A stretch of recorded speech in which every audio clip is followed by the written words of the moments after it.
Assalamualaikum warahmatullahi wabarakatuh. Kami dari kelompok 2 ingin mempresentasikan hasil kerja kelompok kami, yaitu anatomi dan fisiologi terkait sistem reproduksi wanita. Beranggotakan 1 Alfian Ustantabah, 2 Erika Asyar, 3 Novia Putri, 4 Fionita Sabetini. Anatomi dan fisiologi terkait sistem reproduksi wanita. Setiap makhluk hidup akan mempertahankan jumlah spesiesnya melalui perkembangbiakan atau bereproduksi. Ada beberapa cara reproduksi dari masing-masing makhluk hidup, di antaranya bereproduksi dengan cara bertelur dan melahirkan. Manusia merupakan salah satu makhluk hidup yang bereproduksi dengan cara melahirkan. Agar dapat bereproduksi, manusia memiliki suatu sistem dalam tubuhnya yang disebut dengan sistem reproduksi. Pada bab ini kita akan membahas tentang sistem reproduksi. Organ eksternal setiap reproduksi wanita. 1. Mons veneris. Mons veneris sering disebut juga dengan mons pubis, yaitu bagian organ eksternal yang sedikit menonjol dan terlihat dari luar dan merupakan bagian yang menutupi tulang kemaluan. Mons pubis terbentuk oleh jaringan lemak di bawah kulit, dan biasanya mons veneris ini ditumbuhi oleh rambut sejak masa pubertas. Yang kedua, labia mayora. Labia mayora sering disebut dengan bibir besar alat kelamin wanita karena bentuknya mirip bibir. Labia mayora merupakan bagian lanjutan dari mons veneris yang memanjang ke bawah dan bersatu membentuk perineum. Labia mayora tersusun oleh jaringan lemak dan kelenjar keringat. Pada saat dewasa, labia mayora ditumbuhi rambut. Yang ketiga, labia minora. Labia minora memiliki bentuk hampir sama dengan labia mayora, namun berukuran lebih kecil. Bagian depan labia minora menjadi satu membentuk prepucium clitoris. Di bawah prepucium clitoris terdapat klitoris. Labia minora tersusun atas jaringan lemak dan jaringan tersebut memiliki banyak pembuluh darah sehingga dapat meningkatkan gairah saat berhubungan seksual. Yang keempat, klitoris. Klitoris berbentuk tonjolan kecil dan bersifat erektil. Pada ujung klitoris terdapat banyak pembuluh darah. Oleh karena itu, klitoris sangat sensitif terhadap rangsangan seksual. Organ internal sistem reproduksi wanita. 1. Vagina. Vagina merupakan penghubung antar organ eksternal dan organ internal sistem reproduksi wanita. Pada puncak vagina, terdapat bagian yang menonjol pada uterus yang disebut dengan porteo. Di dalam vagina, terdapat lendir yang dihasilkan oleh dinding vagina dan suatu kelenjar, yaitu kelenjar Bartolini. Selain itu, vagina memiliki bagian kulit penutup vagina dan selaput darah atau hymen. Vagina memiliki 3 lapisan utama yang terdiri dari: lapisan pertama merupakan selaput lendir. Lapisan kedua merupakan lapisan yang tersusun oleh otot. Lapisan ketiga atau lapisan paling dalam tersusun atas jaringan ikat. 2. Uterus.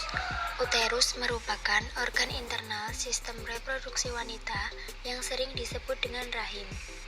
Organ ini berbentuk seperti buah bir dengan ruang di dalamnya berbentuk segitiga yang bagian atas lebih besar daripada bawah. Uterus terletak di antara kandung kemih dan rektum pada rongga pelvis wanita dan memiliki fungsi sebagai tempat tumbuh dan berkembangnya janin, sehingga memiliki sifat sangat elastis. Dapat membesar menyesuaikan dengan pertumbuhan janin selama proses kehamilan. Secara anatomis dan fungsional, uterus terbagi menjadi 3 bagian yang akan diuraikan sebagai berikut. A. Cervix, yang disebut juga sebagai leher rahim. Cervix membuka ke arah uterus melalui ostium interna dan membuka ke arah vagina melalui ostium eksterna. B. Segmen bawah uterus. Ini adalah sepertiga bagian bawah uterus. Otot pada segmen bawah uterus ini menyebabkan pembukaan dan penipisan serviks pada saat proses persalinan. C. Korpus. Ini sering disebut sebagai badan rahim, merupakan segmen terbesar pada uterus yang terdiri dari otot yang tebal. Tuba Fallopi. tuba falopi atau yang disebut dengan saluran telur, berjumlah sepasang kanan dan kiri yang bagian ujungnya melekat pada uterus. Secara anatomis dan fungsional, tuba falopi dibagi menjadi 4 bagian dengan keterangan masing-masing sebagai berikut. A. Pars interstitialis merupakan bagian tuba yang berjalan dari dinding uterus. B.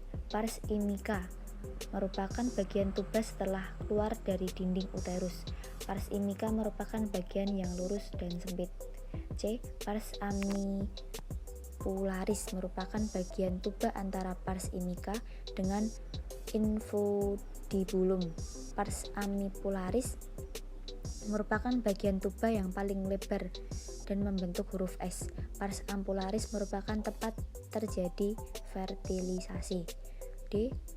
Infundibulum merupakan bagian ujung tuba dengan umbai-umbai yang disebut fimbria. Fimbria merupakan bagian distal dari tuba falopi yang berbentuk menyerupai jari-jari. 4. Ovarium. Ovarium berbentuk oval berjumlah sepasang kanan dan kiri dengan ukuran masing-masing kurang lebih 2x4 x 1,5 cm. Fungsi ovarium adalah sebagai berikut. A. Mengeluarkan hormon estrogen dan prosteron. B. Mengeluarkan sel telur atau ovum setiap bulan. Fisiologi. 1. Siklus menstruasi. Setiap siklus menstruasi terdapat 4 fase perubahan yang terjadi dalam uterus dan ovarium. A. Fase regenerasi atau fase panca menstruasi. Pada fase ini terjadi proses pemulihan dan pembentukan kembali lapisan endometrium uterus, sedangkan ovarium mulai beraktivitas kembali membentuk folikel. Kelenjar hipofisis anterior menghasilkan hormon FHS, follicle stimulating hormone, yang memacu pertumbuhan folikel dalam ovarium. B. Fase proliferasi atau fase folikuler. Ini adalah fase pertumbuhan folikel primer menjadi folikel degraft. Masa ini adalah masa paling subur bagi seorang wanita. Folikel yang sudah masak menghasilkan hormon estrogen. C. Fase luteal atau fase sekresi. Fase ini adalah fase uterus siap menerima dan memberi makan zigot atau sel telur yang telah dibuahi. Setelah proses ovulasi, LH mengubah folikel menjadi badan yang berwarna kuning yang disebut dengan corpus luteum, sehingga folikel tidak memproduksi hormon estrogen lagi, namun memproduksi hormon progesteron. D. Fase menstruasi. Fase ini adalah masa terjadinya proses peluruhan lapisan endometrium uterus, disertai pengeluaran darah dari dalamnya. Apabila sel telur yang berovulasi tidak dibuahi sperma, maka produksi estrogen berhenti. 2. Gangguan menstruasi. Beberapa kondisi gangguan menstruasi diuraikan berikut ini. A. Dysmenorrhea. Ini adalah kondisi nyeri menstruasi, yaitu nyeri menstruasi yang memaksa wanita untuk beristirahat atau berakibat pada menurunnya kinerja dan berkurangnya aktivitas sehari-hari. Bahkan kadang dapat membuat wanita tidak memiliki energi untuk menjalani hari sebagaimana biasanya. B. Menorrhagia. Ini adalah kondisi perdarahan menstruasi yang banyak dan lebih lama dari normal. C. Polymenorrhea. Ini adalah kondisi siklus menstruasi yang lebih pendek dari biasanya, yaitu kurang 21 hari. Sedangkan perdarahan relatif sama atau lebih banyak dari biasanya. D. Oligomenorrhea.